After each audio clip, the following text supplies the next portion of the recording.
Hello friends, I am Rob, the Dungeon Tutor, omnusI, what have you. Today I'm posting as Rob because this is a very Rob experience. I've survived GameHoleCon 2022, 10th or 11th of them, I think. And conventions are awesome. If you're a gamer, conventions can be a wonderful thing. If you've got a local one, if you travel to a big one, it's a great experience, potentially. Of course, you've got to be careful. You know, don't overspend and blow all of your budgets. Don't put yourself into dangerous situations. Try to play games that are going to fit you and your style. You know, staying away from things that are going to be likely to, you know, upset you or stuff. But, you know, other than that, games can be great. They let you see the products that are coming out, see people who have things that might dovetail well with your hobby. And a lot of the times, these are things that you don't normally see. So it gives you a real opportunity to broaden your horizons and maybe find something special for yourself or someone you care about. And I'm just here to relate my experiences really quickly. First of all, GameHoleCon I'm familiar with. I've been to 6 of them now. They track it by level, which is cute. I am now 6th level. I can throw fireballs pretty well. In terms of what this con, the experience was like, first of all, vaccinations required, so they tried to make it a safe space as much as possible, which I appreciate. And just going into the convention to see all the gamers around, all the people who were eager to experience the con was really nice. Being around other gamers, especially for something like tabletop role-playing games, which is a social experience for most, means so much. And some people cared enough to dress up. I know cosplay is really a thing these days, and that's cool. And you had people who really celebrated a variety of different gaming experiences, which I think is also very good for these conventions. So there were board gamers, card gamers, tabletop role players, LARPers, which is cool, and near LARPers, which we'll talk about. Yeah, all in all, I really did think it was a good experience bringing a lot of different people around.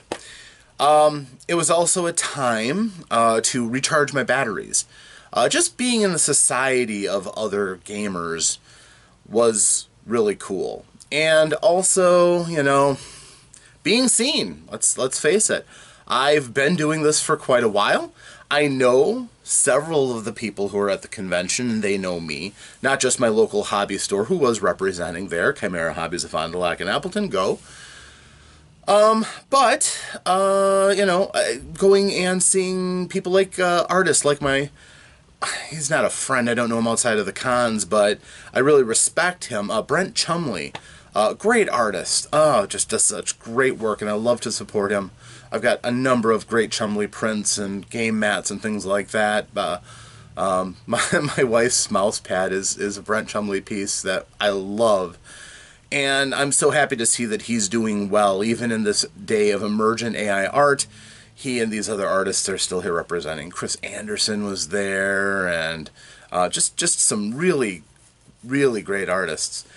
And I do love gaming artists. I really do. I try to support them. I can't buy from everybody, but, you know, I like to give them words of encouragement, telling them how much I appreciate what they do.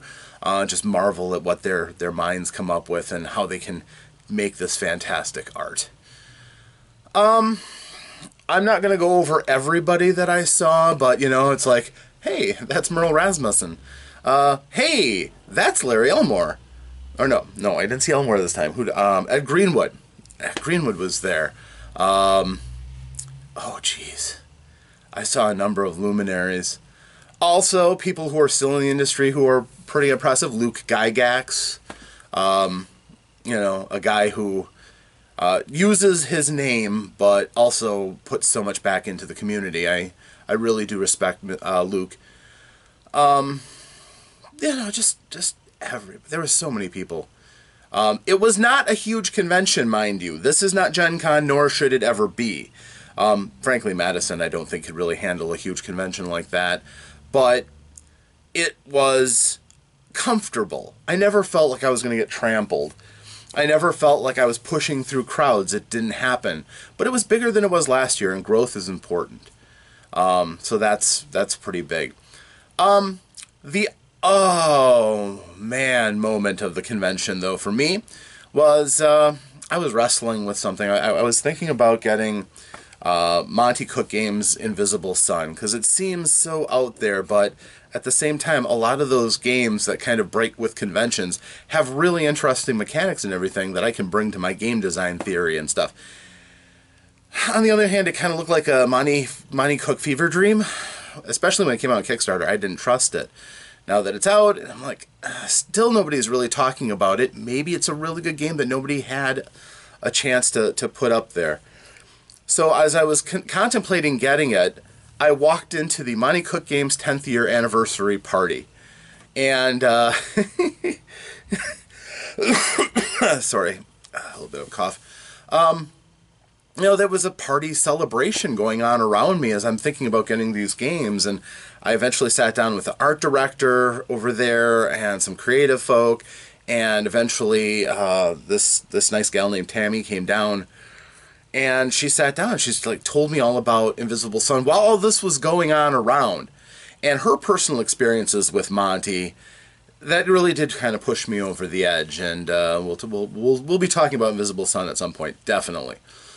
But, this party just erupted in the middle of this convention. There were several little conventions that were going on inside the convention. Monty Cook had a lounge and a bar at one side, and their sales stuff were in the front. And they've been busy. They have been busy.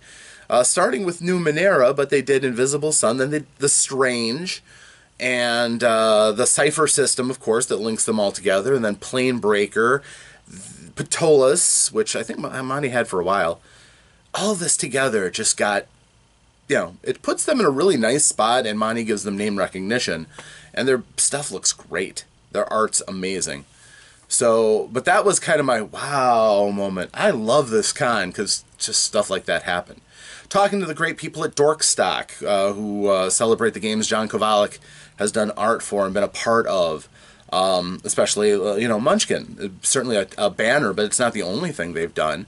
Things like Warhamster and things based on the Dork Tower comic series. Yeah. Like Shea Geek and stuff like that. These are all, really cool things, and they've got their own niche inside the convention, which is awesome. Talking to them, they just love games, and they share my love. I really do like John Kovalik's art and his storylining and stuff. So that was really cool. Of course, I spent too much. I bought a bunch of stuff. That's going to go into the next video.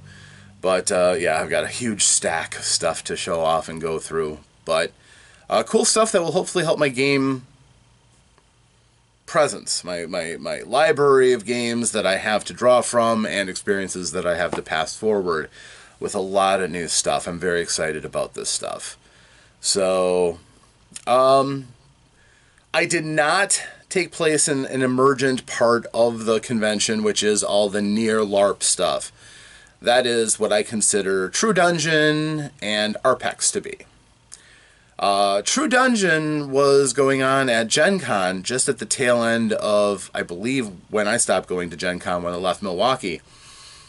And escape rooms kind of came out around that time too, where you're in an environment and it's decorated like if you were a character in the fiction of the story, what you would see is what they would see, and it encourages you to interact to solve problems in the scenario. And True Dungeon has a conflict resolution system, and oftentimes physical challenges and means of getting around difficulties that your characters might find themselves in. I like LARPing. I think LARPing is awesome. It's not completely that, because the physicality is greatly reduced, which isn't necessarily a bad thing for those of us who, the shape we find ourselves in might be considered more like a potato than anything else. But still, there is that little call to adventure and experience things like that.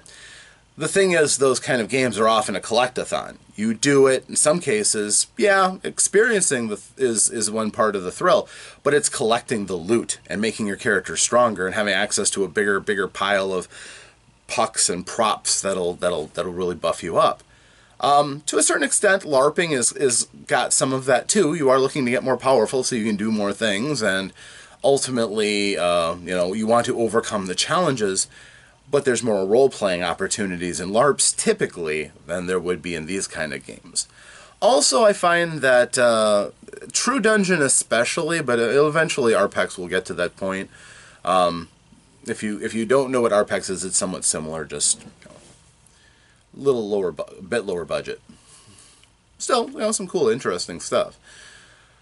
But the thing is, there's almost a secondary market based on collecting the treasures, sharing, trading, stuff like that. It's almost become its own entire genre of a thing. And if you're on the outside looking in, it's pretty dang intimidating. The one time I tried True Dungeon, the effects were really cool, but I was one person going in, and I got lumped in with a bunch of people who came up from out of country, specifically to go to True Dungeon. They didn't care about anything else that was going on at GameHoleCon.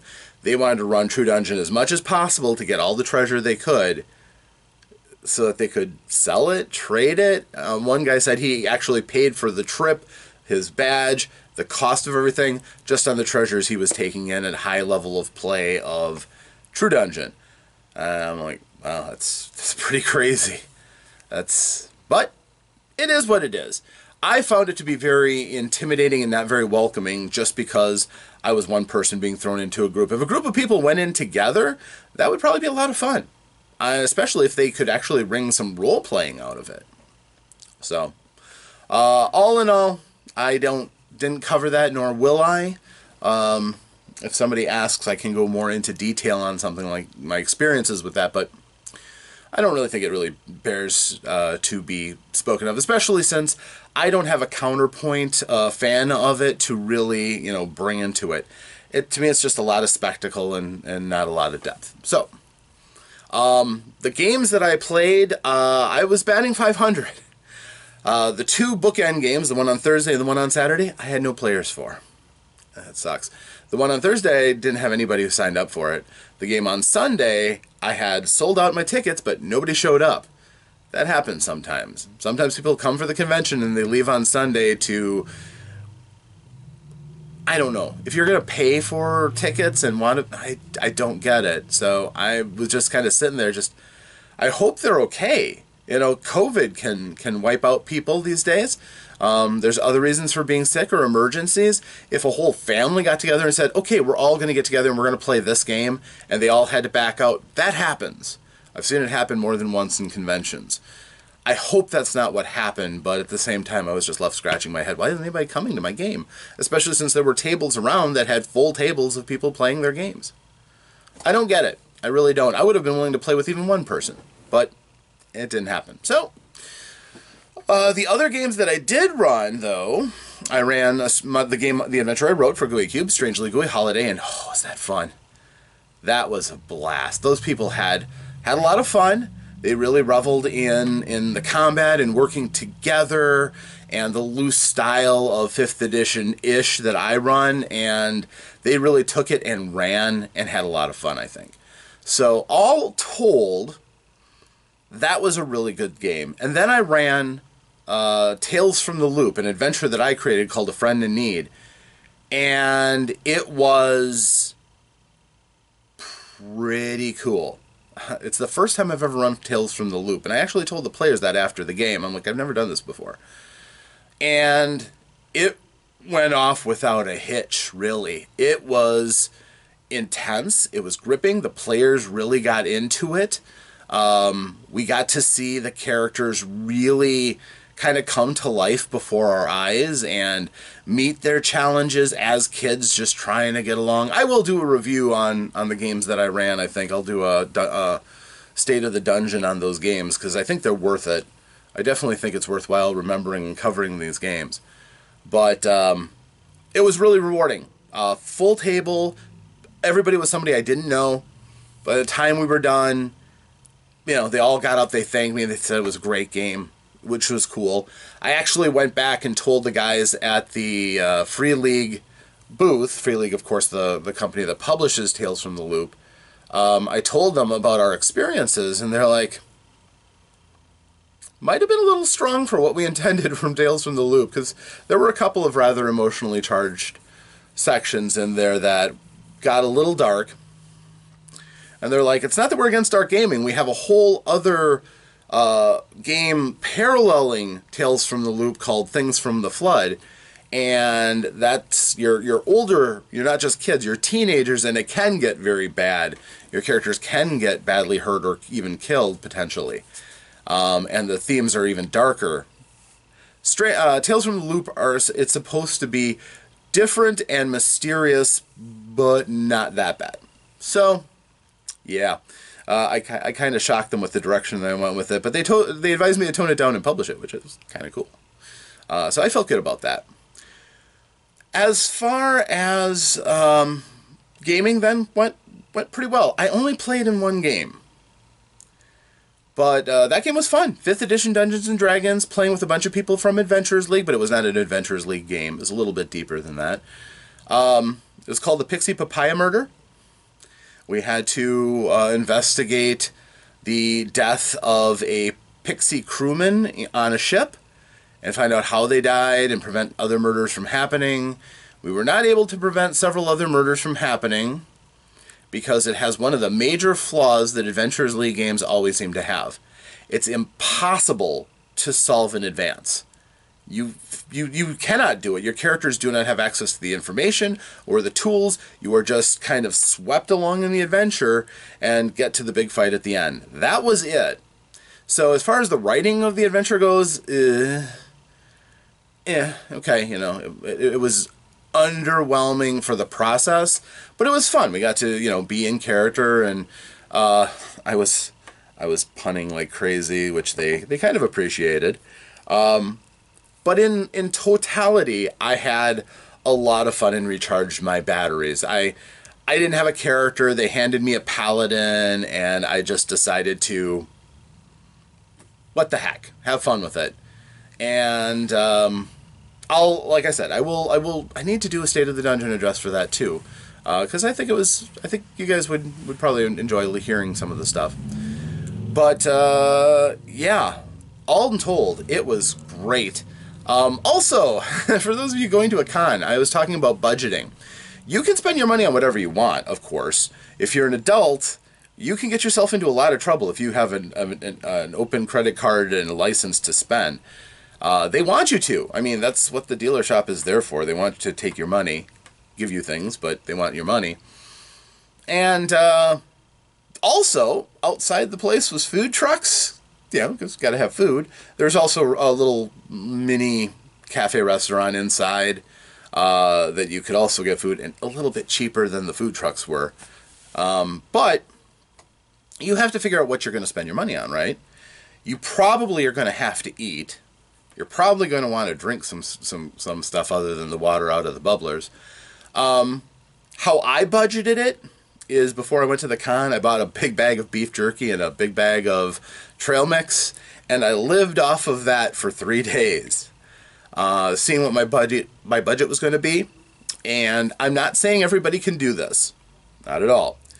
But you know, I'm trying to lose some weight, trying to be conscientious, so I didn't go crazy. Like I said, I lived on beef jerky and trail mix for 3 days, and then